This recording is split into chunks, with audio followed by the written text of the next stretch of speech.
Olá, tudo bem? Sou o professor Dr. Carlos Lopatiuk, da Universidade Estadual de Ponta Grossa, e estamos trabalhando com planejamento e programação na administração pública.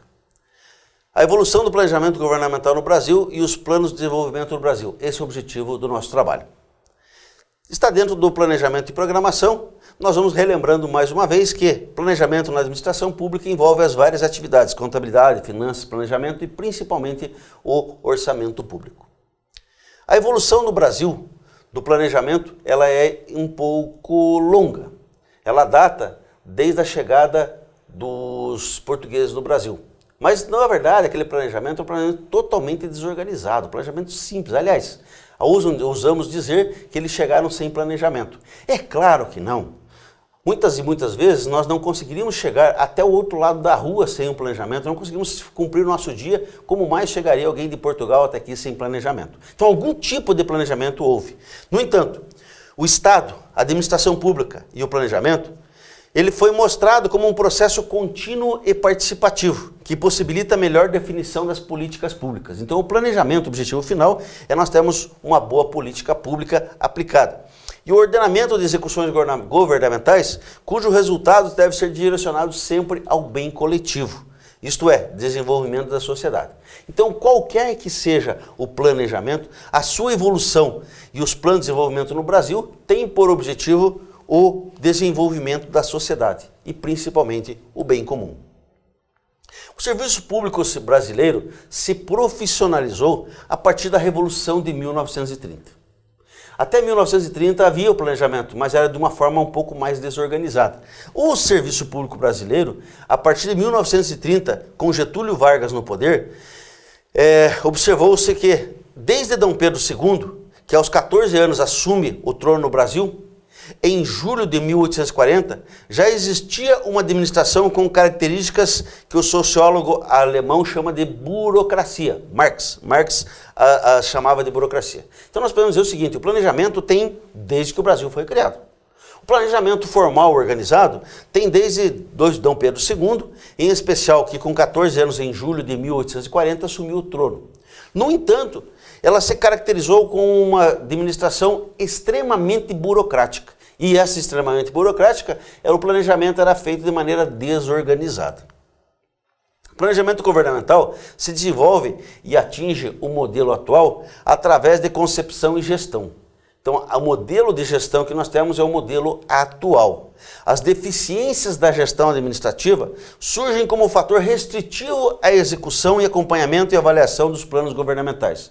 Então, vejam, o grande problema que nós temos hoje, talvez ainda hoje, é a deficiência da gestão administrativa. Mas imaginem os senhores na década de 30, e imaginem antes de 30 como era mais difícil. Se hoje, com internet, com acompanhamento real, com televisão, com todas as ferramentas tecnológicas educacionais que nós temos deficiências administrativas, imaginem os senhores há tantos e tantos anos atrás. As dificuldades encontradas pelo Estado em continuar o financiamento de programas desenvolvimentistas, a existência de uma administração pública ineficaz de atender razoavelmente às demandas sociais, ensejaram o fortalecimento de ideologias que defendiam a redução do Estado e o aumento da presença do mercado em espaços políticos. Vejam, essas questões aqui se traduzem ou trazem próximo do liberalismo. O TCU foi um dos destaques, a criação do Tribunal de Contas da União. Teve sua criação oficializada em 1890, a sua institucionalização se deu por intermédio da primeira Constituição da República, mas somente em 1893 houve a efetiva instalação. Então o Tribunal de Contas da União, importantíssimo para avaliações, para conhecimento, o Tribunal de Contas da União talvez seja um dos principais destaques da evolução da administração pública e planejamento no Brasil, porque através do Tribunal de Contas da União passou-se a exigir os mecanismos de planejamento. Sem antes o Tribunal de Contas, na verdade poderia haver planejamento, mas era apenas uma opção. A partir de então passou a ser uma obrigação. Então, quando é que o serviço público se profissionalizou no Brasil? 1930. Quando é que nós começamos o planejamento obrigatório no Brasil? Em especial, 1893, com a institucionalização do Tribunal de Contas da União, que é o órgão responsável pela fiscalização desse planejamento. Perfeito? Seguindo, vamos ver que nós temos alguns outros destaques. Na República Velha, que foi de 1889 a 1930, nascida de um golpe militar Hoje se discute se 64 foi golpe militar ou não, mas em 1930, né, até 1930, esse período de 1889, a proclamação da República, trata-se a história como um golpe militar. Foi rapidamente dominada pela oligarquia agrária, especialmente a cafeeira, São Paulo e Minas Gerais, que sobrevivia ao latifúndio extrativista. Em síntese, destaca-se a República Velha, onde nós temos as oligarquias agrárias. Eles são um grande destaque na evolução do desenvolvimento do planejamento do Brasil. Caracterizou-se como altamente conservadora,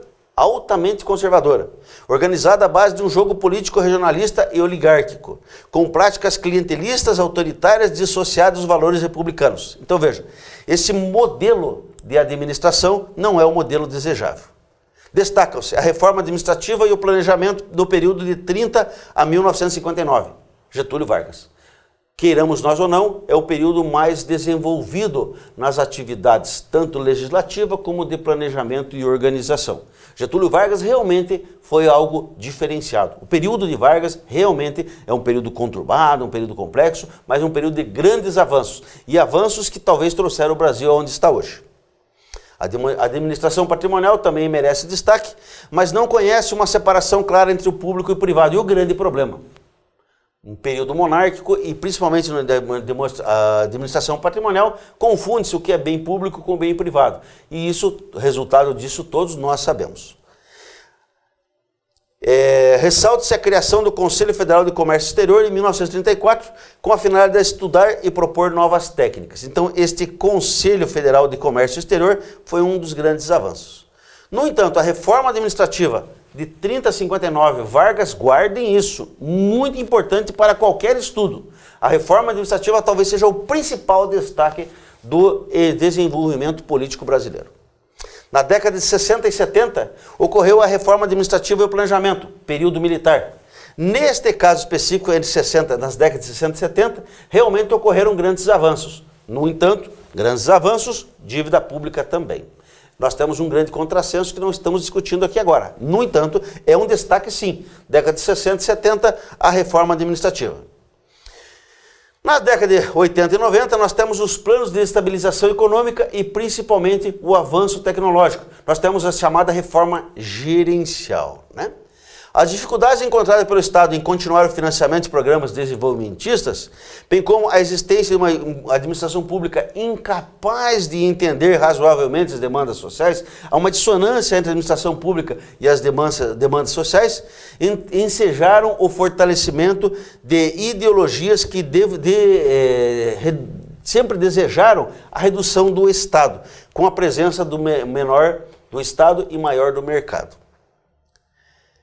Nós temos que voltar novamente a essa figura, porque dentro do desenvolvimento no Brasil, o planejamento estratégico situacional é fundamental. Relembrando o momento normativo, como deve ser feito o planejamento, momento explicativo, por que deve ser, momento estratégico, pode ser feito, e o momento tático operacional, eles permeiam as atividades de administração pública, em especial até a partir da década de 70. Porque até então, praticamente, nós tínhamos um planejamento desorganizado, um planejamento burocrático. E o período patrimonial não utilizava o planejamento com as incertezas, era feito de acordo com o interesse dos seus governantes. Relembrando mais uma vez, porque esse quadro é um dos mais importantes, nós vamos ver que as novas situações têm que se apreciar o que ocorreu anteriormente. Tem que verificar o cálculo das decisões, das ações, resultados e a correção da avaliação. Então, essas informações, este cálculo, que é onde nós deferimos e defendíamos as incertezas, não era considerado anteriormente. Hoje, ele deve ser. A evolução do planejamento governamental no Brasil e os planos de desenvolvimento passam pelo período imperial, período a era de Vargas, nós passamos pelas mais variadas reformas, chegando ao momento atual. E no momento atual, e em especial a partir da Constituição de 1988, só é possível fazer o planejamento e deve ser feito pelo princípio da legalidade, que é o princípio do artigo 37, princípios da administração pública. Além disso, nós vamos verificar que o planejamento está dentro dos instrumentos de planejamento previstos no artigo 165 e seguintes da Constituição. Muitos são importantes. Talvez o principal, planejamento plurianual, que eu tenho os planejamentos para os entes da federação para os próximos 4 anos. Lei de diretrizes orçamentárias, que eu tenho planejamento para o ano seguinte. E principalmente a lei orçamentária anual, que nada não deixa de ser um planejamento, mas é a peça tática operacional onde se executam as ações. No Brasil, os instrumentos de planejamento são uma obrigatoriedade. Não se pode planejar sem os instrumentos de planejamento. Assim, ao encerrar, nós queremos lembrar que, desde que o Brasil foi criado, passando pelo período imperial, passando pelo golpe militar, passando pelas atividades especial de Getúlio Vargas, pelas reformas gerencial e principalmente pelo momento atual, nós necessitamos da evolução do planejamento governamental para chegar e compreender o momento atual.